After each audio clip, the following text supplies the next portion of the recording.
Okay. Hi, class. This is part one, chapter one. Information technology is pretty sophisticated and a big subject. So we will try to understand as much as possible about information technology and also trying to set up a system in a way to understand the changes in business information technologies. So this is the part one of chapter one, and we will do the part two, the chapter two, chapter one. I'm sorry. So let's start.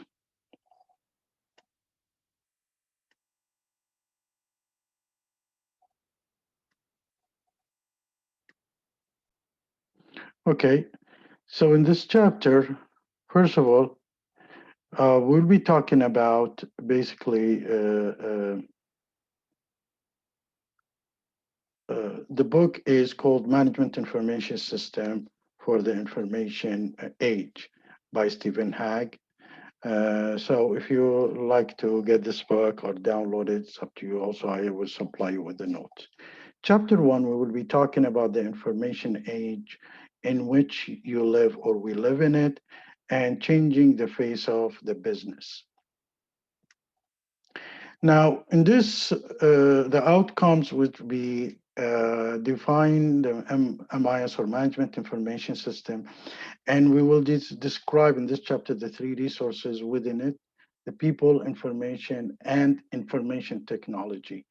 We're also going to describe how to use the break-even analysis to assess the financial impact of IT, but also I will show you what a regular consultant will be used to do such things also away from the book. Describe how the Porter 5 forces models to evaluate an industry. You always can learn this in the marketing and apply it to the also to the IT. Compare and contrast the Porter 3 generic strategies of and the RG framework as approach to the development of business and strategies. Now, as you know, cell phone is taking over. Lots of people right now they cannot then they don't know how to use a regular phone. So the usage in the old days in the hotels they had a plan in the year 2000. They use as an average of generating revenue. The rooms, telephones generate around $1,200 these years because of the cell phone is moving in and taking over everything of a regular phone is 178. We see lots of products that it goes away, a new product comes in replacing them, like the typewriter. There is no more typewriter now. You see people or a fax machine, very difficult to find a fax machine. So these are all has been replaced by more better technology equipment. Some of you guys probably um, will have a hard time to use or the next generation to use even the keyboard because they will be expecting a touching keyboard, not a regular keyboard. So the things is changing so much, and this is an example of how things is changing. Now, cell phone, dome phone revenues for hotels. As we said, the year 2000, typical hotel could budget an annual of revenue of $1,274 per room. They used to generate such a from making phone calls. The year 2009, typical hotel could budget an annual revenue of 178 only. So by 10%, 90% reduced, and the cell phone and technology of kind are transforming entire industry. But not only that, recently within the cell phone, things has been changing because of the, all these applications that you can communicate without making a long distance call. Some now is by standard general operators do not give you a long distance because they know you're not going to use that anymore. So because you have all these tools that you application that you can utilize for a long distance, like a WhatsApp and WeChat and all other applications that you can use for a long distance. So some operators now they don't give you a long distance unless you ask for it. So that's one of the changes within the system also. Now, question that I like to make you think of it. When was the last time you used a pay phone? I don't think you have used a pay phone. One day I was working in Montreal. I wanted to take a picture beside a pay phone just to know that one day it's going to go away. Nobody's going to go. And how often you have used a pay phone in the last year? So if you also need to use a payphone, would you know immediately where one was located? So the question is here, if you in Canada and you're trying to use a payphone, do you know one beside you or you know where it's located? I myself don't know where can I find one. The only reason I found one in Montreal because it was kind of a place near to my home. When was the last time you used a cell phone? That's always is done. People utilizing a cell phone 24 hours, some lots of side effects, lots of changing the shapes of the body, changing the shape of the communications. So a cell phone or or a mobile now is being used so much. So when you hear the word cell phone, it's basically you can tell it's a Canadian term, but or cellular, but in USA they use it mobile. So because of the technology in the early days when it came in Canada, so but the question is, when was the last time you used your cell phone? Probably now you're using it. How often you use the cell phone the last day? Try to keep the cell phone away. What you feel like you're missing or addicted to it. Anyway, so the introduction, you live in the digital age, whether you know it or not, or you want it or you don't. The average American relies on more than 250 computers per day. So to do one average American work, there is a 250 computers get involved in doing his daily work. And according to the Time magazine, 40% of cell phone users whoa, stop having sex to talk to a phone call. So that's really pretty bad when it gets to that side of a life. And there is something got to do with that. Also, with this thing, we were seeing that 20 years ago because we were very much involved in telecommunication, and we knew the cell phone one day will be taking over life. How much do you rely on technology in your daily life? That's something probably I would advise you to try to have a control over it because technology should be a tool to get you better life and not itself target unless you work in the technology like I do. Now, MIS or Management Information System, in the old days used to call it BIS. This is when I took my undergraduate studies in a business information system. Later on, they start calling it MIS.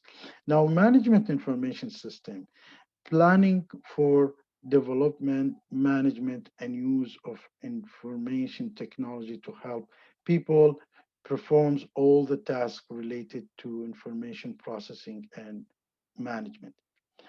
Um, Important field of studies and important business discipline. You will be probably exposed more about these management information system within once we move on with courses. MIS deals with the coordination and use of very important organizational resource, people, information and technology. Now, artificial intelligence is something a little bit less on people and more technology, but all altogether is has a three dimension: people, information, and technology. These are the dimensions that MIS deal with.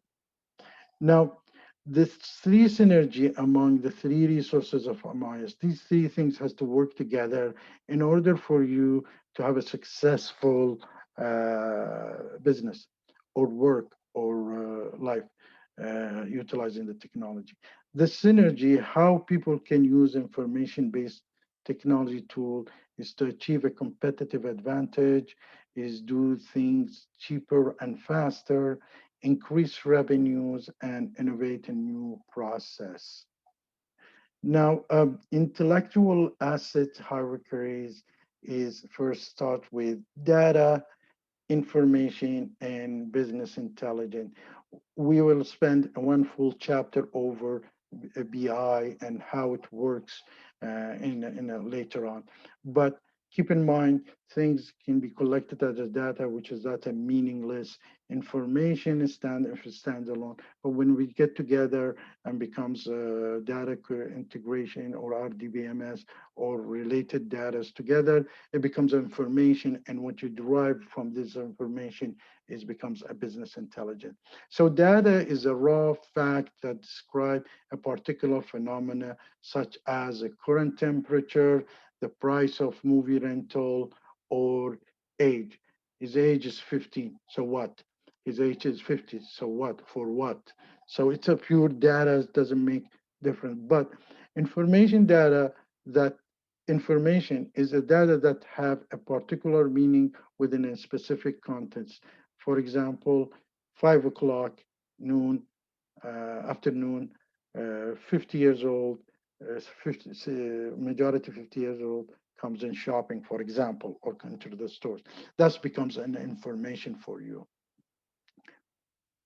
Now, information resource, information is often aggregated data that has a meaning such as the average age, youngest, oldest, customers, and histograms of the customers.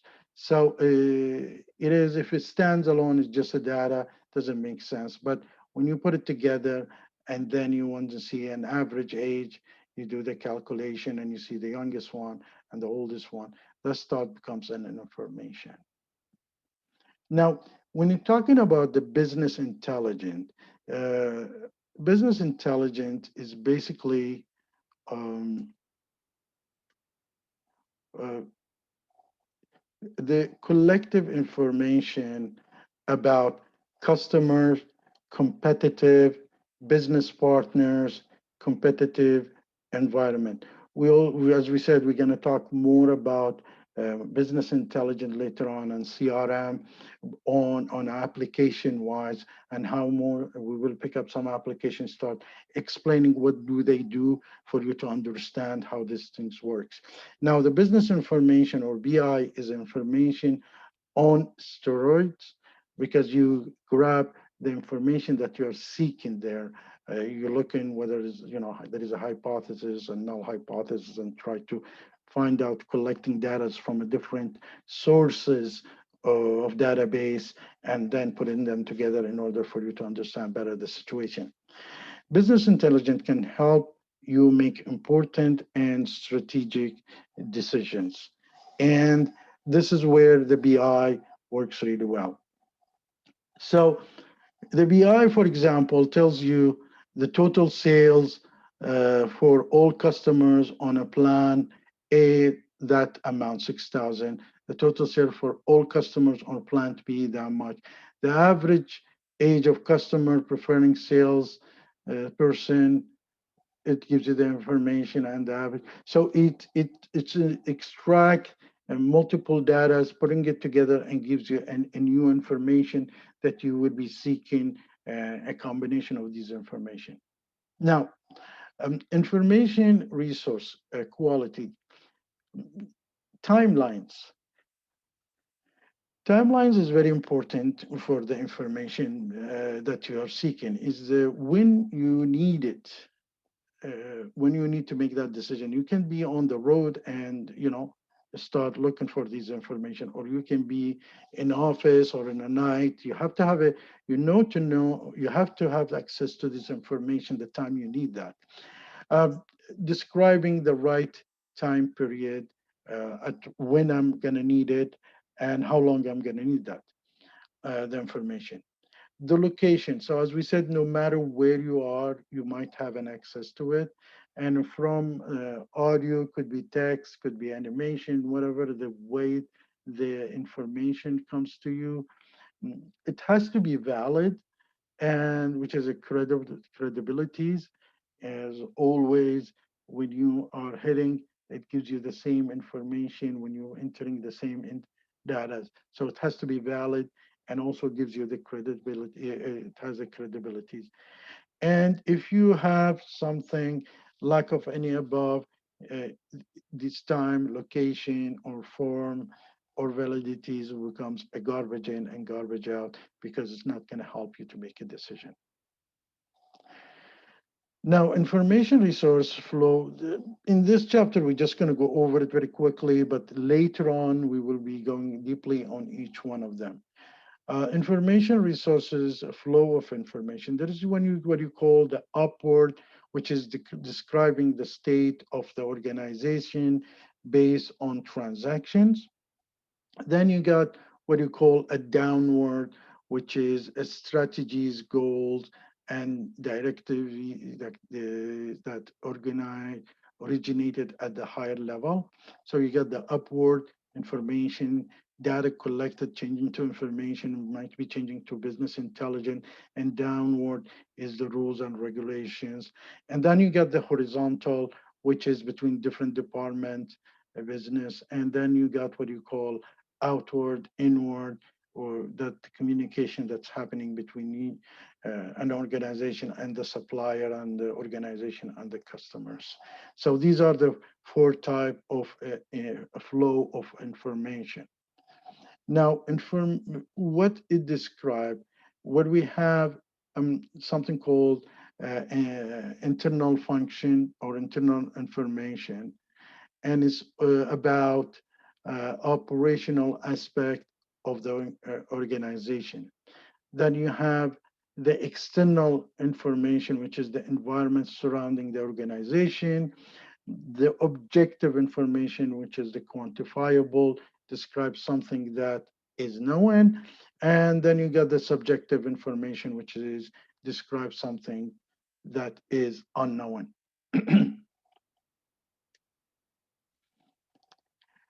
The second part is people.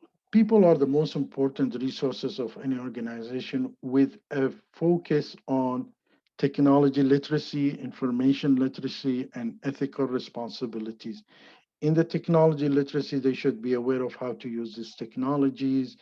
Information literacy, when they're looking at something, they should understand what's in it. And the ethical responsibility, I think everybody would know, it is something that you need to do things right and do the right things. Now, technology literacy, knowledgeable worker, knowing how and when to apply the technology. So when supposed to use it, just not to use technology for the sake of the technology is when you're supposed to use it as a for so that's one thing. The information literature knowledge worker usually can define the information needed, knows how to and where to obtain information, understand information, and act appropriately based on the information. So these are the process. He can define the information it's needed, what kind of information is looking.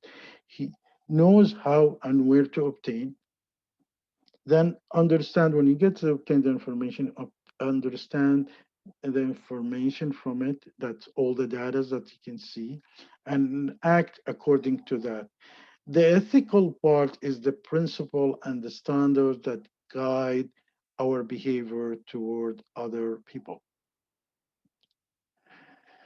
Now, in the ethics, is all of us love to be in this situation, but in the course of ethics, probably you will be going through this deeply.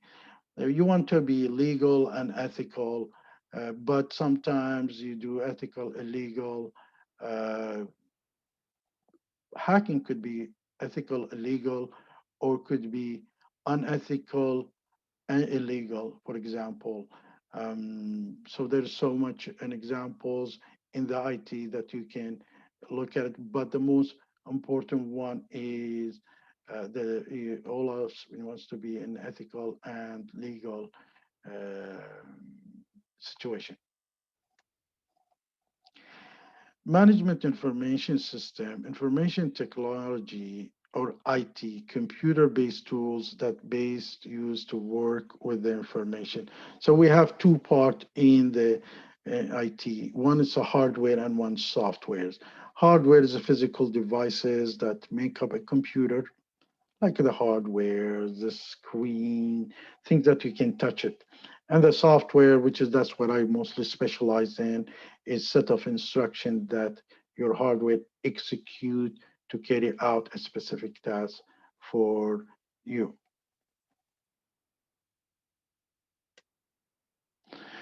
Now, in the hardware's information technology and overall hardware is can be the input devices, the output devices, the storage devices, the CPU and RAM, the telecommunications, and the connecting devices. The softwares could be the applications, softwares, system softwares, operating software, and utility software like antiviruses and disk optimization softwares. Now, the input devices is the tools for entering information and commands, like the keyboard is one of the input devices. The output device is a tool to see how the hearing and result, like probably the speakers. That's one of the output. The storage device is tool to store the data and the information there.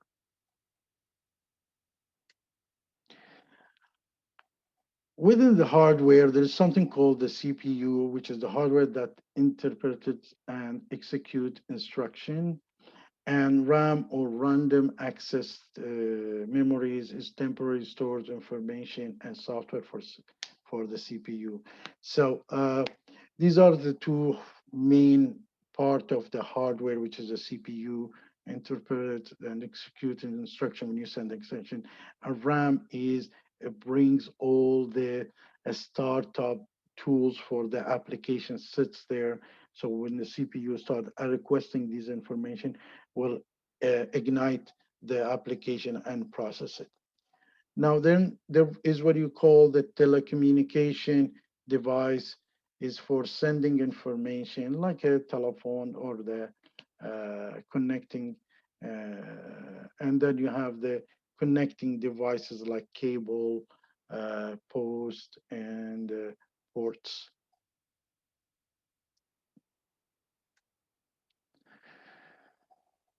Now, when it comes to the software, there is, as we said, there's two type of softwares. We're going to talk about it in the future, which is the application software enable you to solve a specific problem and perform a specific task, like a Word, like a payroll. You're doing inventories management, etc. Now, there is a front end software, back end softwares. There is what you call desktops or personal softwares. There is a enterprise software. So these are the different type within the application software.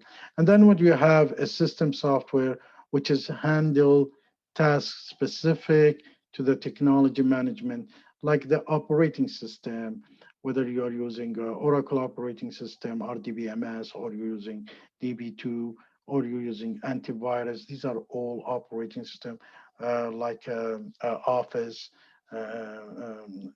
Microsoft, I'm sorry, is like an operating system. Now, we will go details of financial, how we do the financial impact of information technology, but in general here, regardless of the resources, you must always assess its financial impact. Why do we use the softwares? Because it save us money or make us money. So why we are using WhatsApp? Because we don't want to use a long-term, long distance calls. So it's saving us money and also improve our communications, for example. So regardless of resources, you must always assess its financial impact. Many times you will do so using the break-even analysis, which is you took it in economic, you took it in a managerial accounting, and it can be defined as the impact even analysis when it's going to be a break-even, the cost versus the revenue. Now, the break-even analysis consider and chart the following financials. We, as you know, you took it in the macro and microeconomy, is fixed costs you incur even if you don't sell anything, like you renting an office, but you are not utilizing it. That's a fixed cost. Variable cost when you have a machineries and start producing, so you need to put input there, some materials, raw materials to get a process. So the raw materials has a cost on them, which is the more you put, the more is the higher the variable cost. So the cost, variable cost, incurred when you sell something. And then the revenue is how much you sell one unit for. Basically, you have, as we said, fixed cost, which is uh, it is like doesn't matter whether you're operating or not, it's like fixed here. And then you have the variable cost, which is increases by increasing by producing more units because you're putting more units, more raw materials to produce it. And then you have the revenue. So as a startup, this is probably would be the loss where you don't have a zero revenue or 10 revenue or whatever. So here's the loss, and then you keep growing, and also the variable cost will be increasing, but it's not increasing as fast as your revenue. So eventually, at 500 units, you will be getting into a break even, where is revenue start at zero and increase by nine for each movie poster, for example, you sell. So the revenue is uh, uh, the total cost is made of fixed cost plus a variable cost per unit, and revenue is the price that you are selling. So when these are fixed costs and variable costs, you add them together equal with the revenue, then you have a break-even point, which is this one. Now, reducing a fixed cost with IT. As we said, you use the IT is for two reasons, whether you want to make more money, make more sales, better services, or you want to reduce your costs. In this case, the digital storefronts, for example, no physical retail space, and most of us now thinking of going online, trying to sell things, or because you don't have anything, which is that's called something called a drop shipping, as now the term is used, which is one of the way that you don't have anything to produce. You are just the main man, the middleman between the middle person between sellers and buyers. Now, then the other thing is telecommuting, which is probably fewer expenses related to the office space. So you buy the phone, you're utilizing the phone or the internet. So you're not, having an office and a place to see it. And then you have what you call a VoIP or voice over IP, which is you can use the internet for the phone calls instead of using regular long distance calls. Reducing a fixed cost with IT is a crucial, as we said, for using the IT.